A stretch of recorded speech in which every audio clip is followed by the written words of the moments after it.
जब पूरी दुनिया में हार जाते हैं, 8 सालों से 9 सालों से जब हार जाते हैं, सब कुछ लूट जाते हैं, तब आते हैं बोले अब चलो घटगढ़वासी, अब घटगढ़वासी तुरंत फूंक मार के सही कर दे। जब कुछ नहीं देता उनमें, सब जगह लूट के आते हैं, तो भक्त आरती लगाता है, भगवान से प्रार्थना करता है, फिर भी हमारे घटगढ़वासी जी आदरणीय परम पूज्य ओम विष्णु हरे घटगढ़वासी जी इतने दयालु हैं, उन्हें अपने सीने से लगाते हैं। घटगढ़वासी से बार बार उसका तोड़ने के बाद भी फिर भी वो अपने अपना लेते हैं, क्योंकि वो एक अपना परिवार मानते हैं। पुत्र और पिता का रिश्ता मानते हुए अपने समस्त संसार को अपना एक परिवार मानते हैं। तो आइए, भक्त कहता है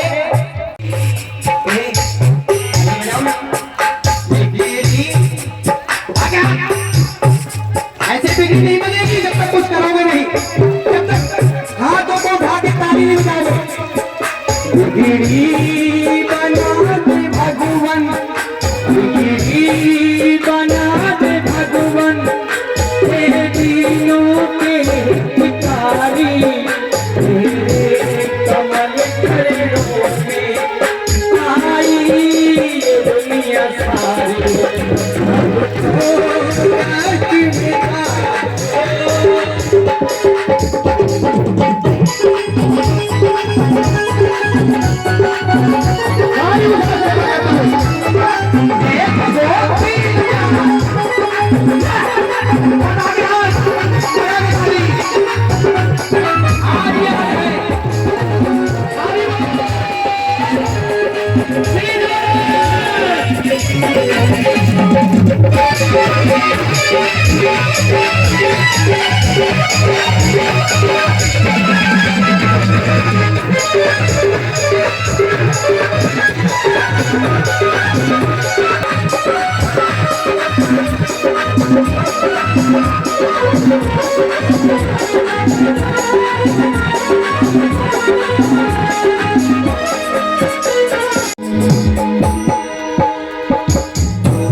बोलो विष्णु हरि घटगढ़वासी नारायण की।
हर काम मेरा। ऐसे कितने भक्त हैं जो अपने कार्यों को सफल करवाना चाहते हैं? दोनों हाथों को ऐसे हाथों बोल के बताएं।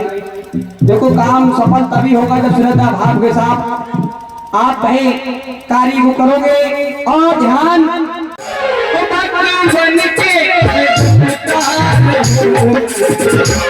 ये राम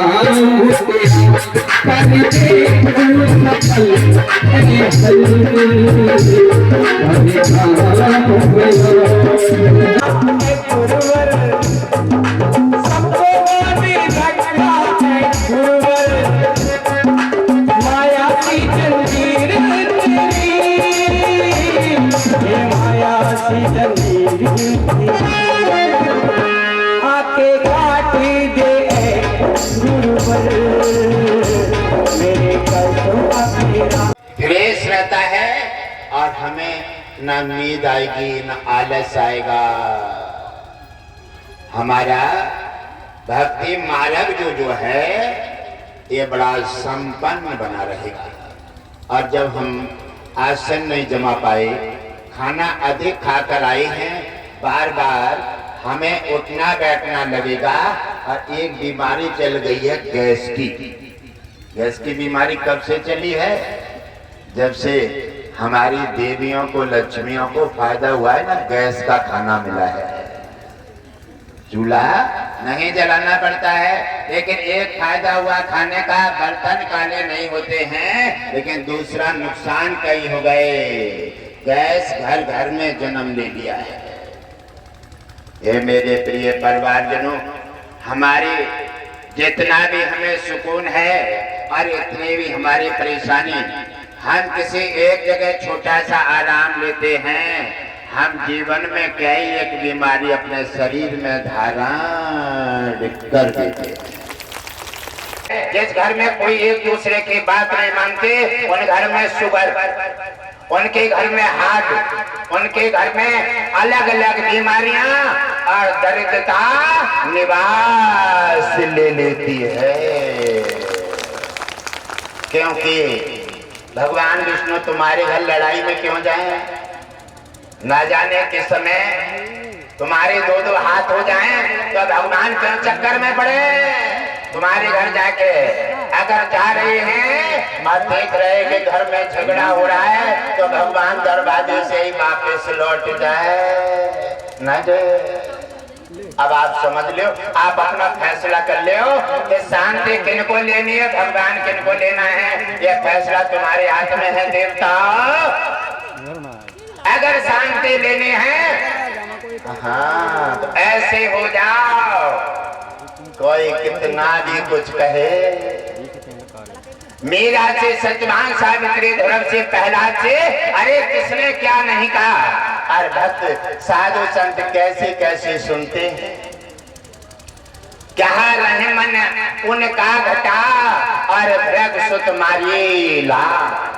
भृग ऋषि ने भगवान विष्णु के सीना पर पैर रख दिया और भगवान विष्णु ने उनका पैर पकड़ लिया और दबाने लगे।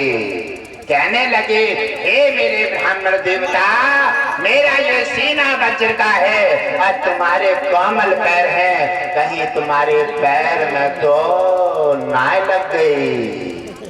अगर ऐसे भाव, ऐसे विचार हम बुराई को अच्छाई में परिवर्तित करने लगे, तो बुराई कहीं जन्म नहीं लेगी।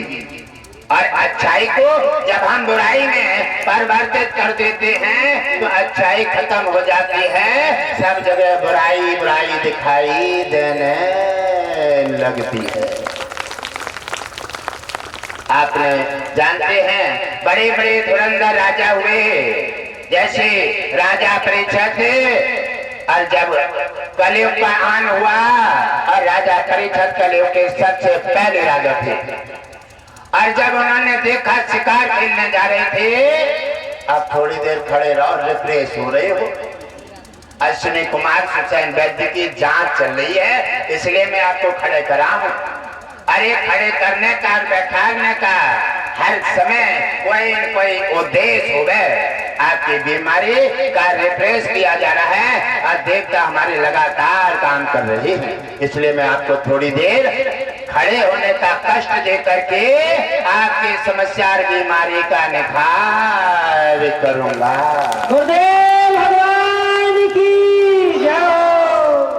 जा करके जब उन्होंने देखा और जंगल में चले जाते हैं और देखा कि कोई काले वस्त्र पहने एक गाय और बिछार को लाठी से मारता जा रहा है। राजा परीक्षित धर्मात्मा राजा थे। उन्होंने देखा कि मेरे राज्य में शेर और बकरी एक घाट पानी पीते हैं और संत ब्राह्मण को और गाय तो मेरे राज्य में सम्मान है। इनको जो सताएगा वो मेरे बिना दंड लिए वापिस नहीं जा सकता। राजा परीक्षित ने देखा और वैसे सैनिकों को दौड़ा दिया और कारे वस्त्र वाले व्यक्ति को पकड़ लिया और जब पकड़ के गिरफ्तार करके राजा के समक्ष लाए, उन्होंने कहा, राजा ने पूछा तुम कहां से आए हो, कौन हो, आखिर ये गाय और बिझार पर प्रहार क्यों कर रहे हो? ये निर्दोष जीव हैं, इन्होंने तुम्हारा क्या बिगाड़ा है, इसका उत्तर दें। उन्होंने कहा, हे राजा परीक्षित, हम कली महाराज हैं। फिर तुम्हारा उद्देश्य क्या है? हमारा उद्देश्य है कि सुमत को कुमत में बदलना, धर्म को अधर्म में परिवर्तित करना और किसी पुण्य और धर्म करने वाले व्यक्ति को संकट में डाल देना। इसलिए ना पृथ्वी रहेगी। उन्होंने कहा, पृथ्वी तुम्हें कहाँ मिलेगी? तो उन्होंने पूछा गौ माता से कि आप अपने असली रूप में आ जाइए माता, आप कौन हैं? तो माता ने कहा, हम साक्षात पृथ्वी हैं। और जब पृथ्वी माँ को गौ माता के रूप में देखा, राजा परीक्षित ने अपनी सवारी से उतर के उन्हें प्रणाम किया और पैर छू करके कहा, हे माँ, हम धन्य हुए जो आज आपके दर्शन प्राप्त हो गए। और उससे पूछा बिहार से, आप कौन हैं? कहने लगे, हम साक्षात धर्म हैं। कली महाराज से पूछा, आकर पृथ्वी को धर्म को तुम शिकार क्यों बनाना चाहते हो? तो उन्होंने कहा, जब धर्म नहीं रहेगा किसी प्राणी के पास तो सभी घर घर में कलियुग का निवास हो जाएगा। माता की पूजा नहीं होगी, धरती और माता पिता को कोई सम्मान नहीं देगा, तो कलियुग का घर घर में अधर्म का निवास हो जाएगा। इसलिए गाय और इसे बिझार को दोनों को मार करके और अपना रास्ता क्लियर करूंगा, ये मेरा उद्देश्य है। राजा परीक्षित धर्मात्मा राजा थे और उन्होंने अपना म्यान से तलवार खींच लिया और कहा, दुष्ट, सोच रहा है किसके सामने बात कर रहा है?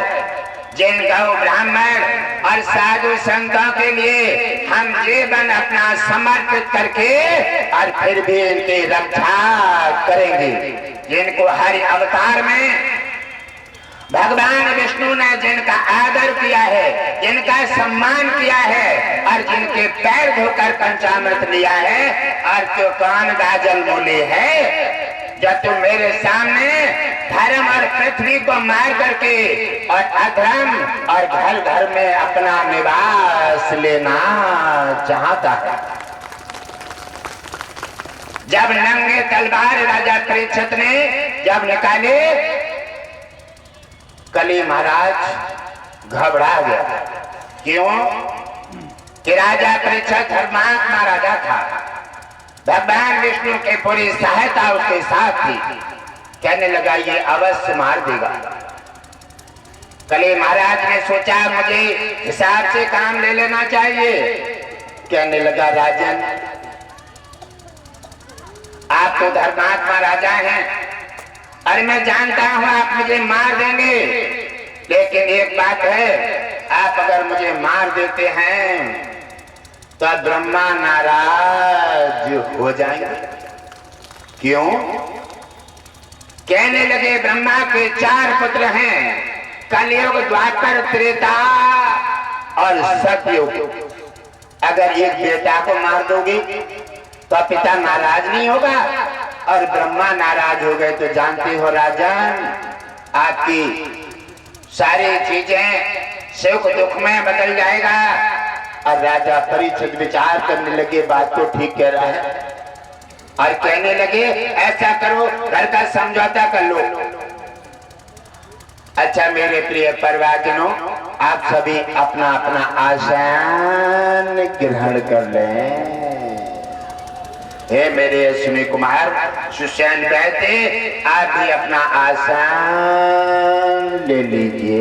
बोलिए अश्विनी कुमार सुसैन बैठ की जय हो।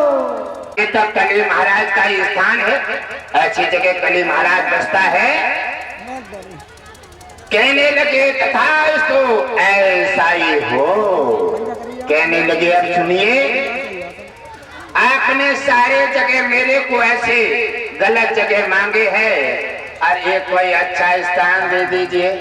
अब कली महाराज का वो अपनी पासा राजा परीक्षित घर महात्मा राजा नहीं समझ पाए, और कहने लगे हे राजा ने, सोने के पीछे भी बाप के लिए बेटा मार देता है और बेटा के लिए बाप, इसलिए मैं चाहूंगा एक अच्छी जगह दे दो, और सोने में मेरा एक जगह बास दे दो।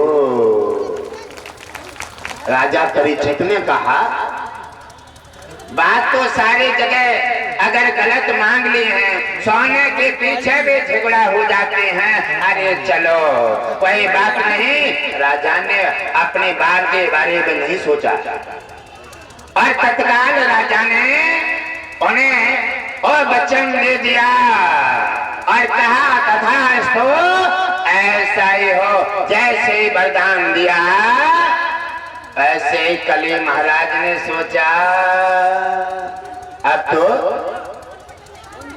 समय आ गया है राजा परीक्षित का पतन करने का। और राजा परीक्षित सोने का मुकुट लगाए थे, और जैसे कली महाराज ने रूप परिवर्तित किया और सोने के मुकुट में निवास कर गया। सबके जितने नुकसान होते हैं, लड़ाई झगड़ा होते हैं, घर में कलह आती है, सब मस्तिष्क से ही बारिश बनता है।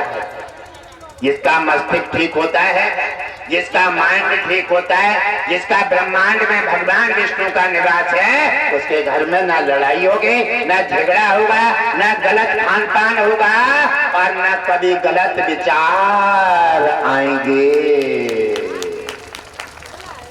अगर ताली बजाने तो थोड़ी जोर से बजा दो। और हम तो देखो श्याम ही तुम्हें परेशान बहुत करे, हाँ? और हमने सोचा है कि जब हम आते हैं तो आप तो हमारे लिए नाना प्रकार से थके हुए मिलते हैं, तो हम तो एक बार ताली बजाने की नहीं कहते, क्योंकि हमारे देवता को तुम्हारी इन समस्याओं में हटाने के लिए लगे रहते हैं। इसलिए एक बार अश्विनी कुमार सुसैन वैद्य के लिए जोरदार ताली तो बजा दो। अश्विनी कुमार सुसैन वैद्य की जय हो। अश्विनी कुमार सुसैन वैद्य देवतन के वैद्य हैं, और इन जैसा डॉक्टर, इन जैसा वैद्य और कोई नहीं है। ये चाहें तो शरीर को, रोगी को नया रिप्लेस कर देते हैं, कितनी खराब हो जाए वही कितनी नई कर देते हैं, और कैसे भी बीमारी हो उसे ठीक करके आजाद कर देते हैं। ये है अश्विनी कुमार सुसैन वैद्य का चमत्कार। और उधर कली महाराज ने राजा परीक्षित के मुकुट में निवास कर लिया है। अब राजा परीक्षित का दिन गर्दश के आ गए। जिस घर में शराब सिचर जाती है, जिस घर में जीवों को सताया जाता है, जिस घर में नारी का अपमान होता है, जिस घर में साधु संतों की निंदा की जाती है, जिस घर में कोई पूजा पाठ नहीं होती, वो घर शमशान के समान हो जाते। भगवान कैसे आएगा? भगवान तो अपने मंदिर में आता है, इसलिए मैं सभी एक हाथ से व्रत रख करके भगवान विष्णु से जोड़ करके और सभी के हृदय के मंदिर का पिटारा दरवाजा खोल करके और भगवान विष्णु से निवेदन करके और तुम्हारे सबके हृदयों में भगवान विष्णु लक्ष्मी का निवास देना चाहता हूँ। बोलिए लक्ष्मी नारायण भगवान की जय हो। और जहाँ भगवान विष्णु का निवास हो जाता है, आहा, वह तो आनंद मंगल है। जब देखा आगे राजा परीक्षित बढ़ते हैं और देख रहे हैं राजा परीक्षित को प्यास लग रही है, और प्यास जब लग रही है राजा परीक्षित को, तो देखा आगे एक ऋषि राज का आश्रम दिखाई दे रहा है। आश्रम का मतलब है आ और परिश्रम कर। आश्रम इसके लिए नहीं होता है कि आश्रम में जाकर के सेवा कराओ, आश्रम पे जाकर के किसी से ना, आश्रम है आ और परिश्रम कर, तब भगवान विष्णु की कृपा मिलेगी और तब कल्याण होगा। बोलिए सच्चे दरबार की जय हो। जब जाकर के आश्रम में प्रवेश किया और ऋषि राज 3 बार संध्या करते थे, सुबह, दोपहर और शाम। दोपहर का समय हो रहा है, ऋषि राज संध्या को बैठने जा रहे हैं, उन्हें क्या पता है कौन आ रहा है कौन जा रहा है। जब संध्या में बैठ जाते हैं और उधर राजा परीक्षित आश्रम में प्रवेश कर जाते हैं। कली महाराज ने सोची मौका है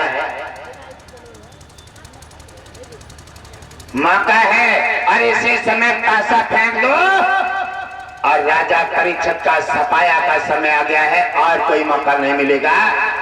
राजा परीक्षित के मुकुट में कली महाराज का निवास है और मस्तिष्क से इशारा दे रहा है, कह रहा है, हे राजन, और मुनि राज ने तुम्हारा स्वागत नहीं किया है, इसलिए इन्होंने स्वागत नहीं किया।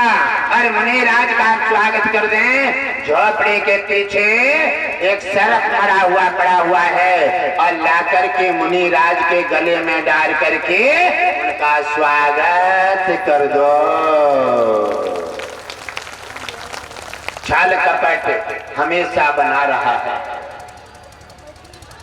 अब उन्होंने कहा, ऐसे ही राजा परीक्षित ने सर उठाते हैं और जाकर के मुनि राज के गले में डाल देते थे, और मुनि राज अपने ध्यान मगन हैं। और उधर कली महाराज ने जाकर के आकाशवाणी सिंगी ऋषि को कर दी, क्योंकि वो उनके पुत्र थे।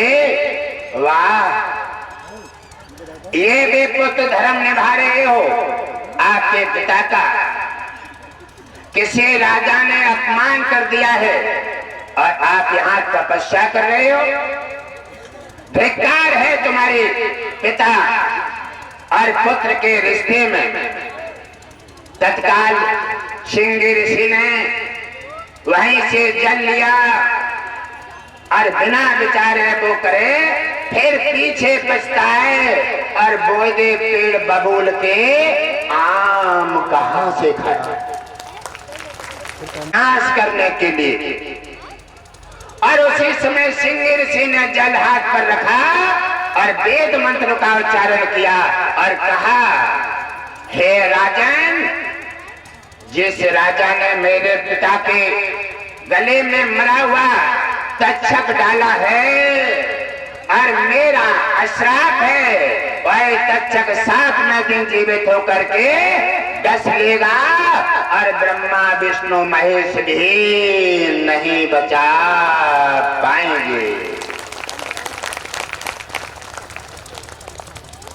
और ऋषि राज ने श्राप दे दिया और जल जैसे फेंकते हैं और दौड़ करके पिता के पास पहुंचे।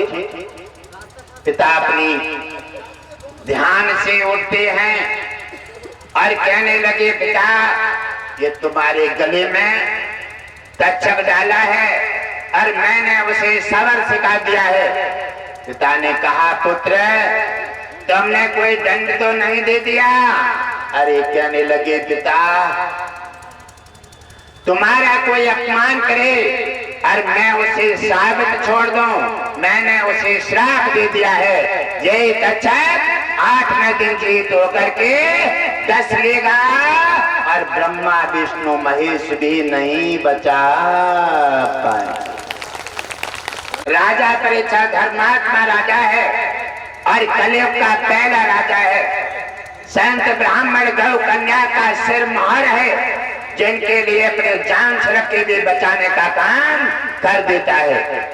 इसलिए कली महाराज ने अपने उसे शिकार बना दिया है और तुम्हारे अश्राप से राजा परीक्षित का अब सर्वनाश हो जाएगा और कली महाराज का रास्ता साफ हो जाएगा।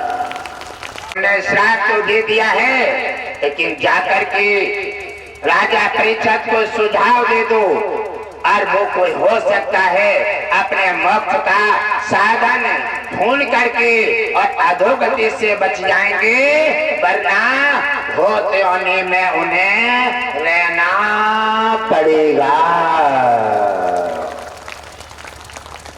राजा परीक्षित ने जब देखा कि लोमश से पधारे हैं और क्या राजा है, आज बुढ़े राजाओं की कथा वंशावली भागवत ऐसे वेदों में उनका जगह जगह नाम उच्चारण किया जाता है। ऐसे राजा धरती पर महान हो चुके हैं। जाकर के उन्होंने देखा और जैसे राजा ने सुना कि सिंह ऋषि पधारे हैं, सिंहासन से उठ करके आए। पहले कोई साधु संत कहीं नगर में आ जाते थे और पता लग जाता था कि कोई महान ऋषि पधारे हैं, तो कहीं निकल के भी जा रहे हैं तो अभी उठ करके और खड़े होकर के वहीं से प्रणाम करके सम्मान कर देते थे, तो घर घर में खुशियों की सैलाब बनी रहती थी। बोलिए संत भगवान की जय। और वैसे भगवान विष्णु कहते हैं साधु संत का जहाँ निरादर होता है, ब्राह्मण माता पिता का जहाँ अपमान होता है, वहीं पर कली महाराज का निवास होता है, वहां मैं नहीं जाता। इसी प्रकार जाकर के जैसे वहां पहुंच जाते हैं और उन्होंने देखा कि ये क्या हो रहा है, और जब उन्होंने देखा कि नजारे क्या हैं, और ले जाकर के उन्हें अपने सिंहासन पर बिठा देते हैं, उनके पैर धोए, पंचामृत लिया, आरती सजवाई, आरती की। क्या राजा है जिसने मृत्यु दंड का अश्राप दे दिया और वही राजा उसकी आरती उतार रहा है, उसका सम्मान कर रहा है। ऐसे राजा महान होते हैं क्या किसी प्रकार, और साधु संतों को कभी क्रोध नहीं आता। इसी समय उन महान राजा ने नाना प्रकार के धर्म का पालन करके आज अपना इतिहासों में नाम दाखिल कर दिया। कहा था घटघटवासी जी ने, क्या नहीं अबला जंश के, क्या नहीं सिंधु समाए, क्या नहीं पावक में जले, काल किने नाय खाए। काल केवल नाम को नहीं खाता है। 1 लाख पुत्र 1.25 लाख नाते और उसके घर में दिया न बाती। दुष्टाचारी भले था, लेकिन राम के साथ नाम जुड़ गया रावण का, जो हर साल जलाया जाता है। हर साल जाकर के उन्होंने कहा, आरती वंदना करके और कहा, मुनिराज आप कृपा कीजिए, आदेश दीजिए सेवक को, आप कैसे पधारे हैं। बड़े आदर सम्मान के साथ उनसे कहा। उन्होंने कहा, हे राजन, आपने एक अनन्य अपराध किया है। और राजा परीक्षित सिंहासन पर नहीं बैठा, ना कोई अन्न जल किया, क्यों? उसने कहा है कि मैंने कोई अपराध किया है। मुकुट जाकर के उतार के जैसे रखा तो कली महाराज तो हट गया और तई उसकी आत्मा चिल्लाने लगी, तुमने कोई अपराध किया है। पहले राजा अपराध हो जाता था तो उस अपराध के लिए उतारने के लिए और दंड मांग लेते थे। मैंने अपराध किया है, मुझे दंड दीजिए। और इसी जन्म में इस दंड से, अपराध से छूट करके और अपना कल्याण करना चाहता। आज अगर कोई हो न जाए किसी से तो दूसरे पर फेंकेंगे। अपना बेटा किसी ने गोली मारा है तो दूसरे का फंसवाने का पूरा काम करेंगे। और ये मेरा भगवान विष्णु कहता है, ऐसी अनीति पर पैर रखता है वो कभी बचने का रास्ता न अपनाए। अगर यहाँ बच जाएगा तो कहीं ऐसे करने में फंसेगा क्या कोई बचाने वाला तो छोड़ दो। क्यों? करने भरने का मेला है। ये चिड़िया रैन बसेरा है, उसकी नजर से कोई नहीं बचा है। और अपराध करने वाला कैसे बचेगा? यहाँ तो तू हेरा फेरी करके अपनी होशियारी दिखा लेगा, लेकिन जब मेरा चक्र घूमेगा ऐसी जगह डाल दूंगा वहां पर कोई नाम ले बार पानी देवा पैदा नहीं होगा। अनन्य राजा परीक्षित ने बड़े सम्मान आदर के साथ पूछा और कली उसी समय लोमश ऋषि ने उन्हें बताया कि हे राजन, आपने एक गुणी राज का अपमान किया है। मरा हुआ तक्षक तुमने उनके गले में डाल करके और जो निरादर पाप किया है उस पाप का दंड का मैंने तुम्हें सजा दे दी है। क्या सजा दी है मुनिराज? आप जल्दी कीजिए, मेरे कान तरस रहे हैं सजा सुनने के लिए और मैं सजा का भुगतान करूं और मैं इतने बड़े पाप से मेरा उद्धार हो जाए। क्या राजा है इतने बड़े दंड के लिए लेने के लिए उसके कान तरस रहे हैं। और तत्काल उन्होंने कहा, मैंने तुम्हें श्राप दे दिया है, ये तक्षक आत्म दिन जीवित होकर के और तुम्हें डस लेगा। ब्रह्मा विष्णु महेश भी तुम्हारी सहायता करने में असमर्थ हो जाएंगे। मुनिराज के पैरों से गिर गए, हे मुनिराज, मैं तुम्हारा ये एहसान कितने जन्मों तक उतारूंगा और कभी नहीं उतार पाऊंगा। आपने मेरे पर उपकार किया है, मैंने गलती की, आपने मुझे दंड दे दिया है। आप मेरे शुभ चिंतक हैं, आप मेरे हितकारी हैं और आप मेरे महान से पूजनीय हैं। इतना कह करके राजा परीक्षित श्रृंगी ऋषि के पैरों में गिर जाता। मुनिराज ने उठा करके उन्हें बैठाला, कहने लगे, राजन, अब आपके पास समय कम है और बेअर्थ समय मत बिताओ। अगर आपका समय निकल गया तो धोते में रहना पड़ेगा, अधोगति होगी। अगर आपको लगता है अगर उद्धार करना है तो आप अपना मोक्ष का रास्ता ढूंढ लीजिए। 28,000 ऋषि मुनि ब्राह्मण एकाग्रत किए और नदी के तट पर वहां जाकर पहुंच जाते हैं। एक ब्राह्मण के श्राप अपमान करने से राजपाट छोड़ करके और उसका उद्धार ढूंढने के लिए कहां पहुंच जाते हैं? गंगा की रेती में। 28,000 ऋषि मुनि ब्राह्मण भी उनका कोई उपाय नहीं बता पा रहे हैं।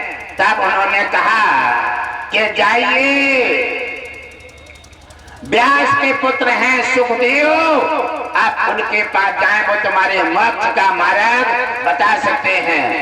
उनके पास जाते हैं, प्रार्थना की, उन्हें लेकर आए और जब उनके पास पहुंचे राजा परीक्षित, उन्होंने कहा, ये तो छोटे बालक हैं और मेरे वेदों में मर्यादा है कि बड़े का सम्मान करना चाहिए, और ये तो छोटे बालक हैं, इनको 200 साल के महात्मा इनके पैर छू रहे हैं, ये क्या अन्याय हो रहा है।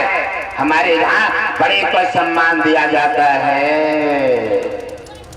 एक मुनि राज उठ करके आए, उन्हीं में से कहने लगे, राजन अभी एक ब्राह्मण का अपराध करके, अपमान करके अभी तुम्हारा पेट नहीं भरा है क्या, और अभी बाकी रह गई है। एक ब्राह्मण का अपमान करने से राजपाट छोड़ करके और गंगा तट पर सभी साधु संतों से मोक्ष की भीख मांग रहे हैं, और दूसरे ब्राह्मण का फिर से अपमान कर रहे हैं। लामसी तत्काल उन्होंने जाकर के राजा परीक्षित ने अपनी गलती की क्षमा मांगा और सुखदेव को लेकर आए। उन्होंने 7 दिन के सप्ताह के भागवत के माध्यम से और राजा परीक्षित का मोक्ष किया, उस अधोगति से बचाए। तो नाना प्रकार से चाहे महापुरुष और ब्राह्मण है, उसका अपमान करने से संकट के बादल सिर पर आ जाते हैं, और उनकी प्रार्थना कर लो, उनकी सेवा कर लो, समर्पित भाव से उन्हें प्रसन्न कर लो, तो बड़े से बड़े संकट के बादल हटा करके कृपा बरसा देते हैं।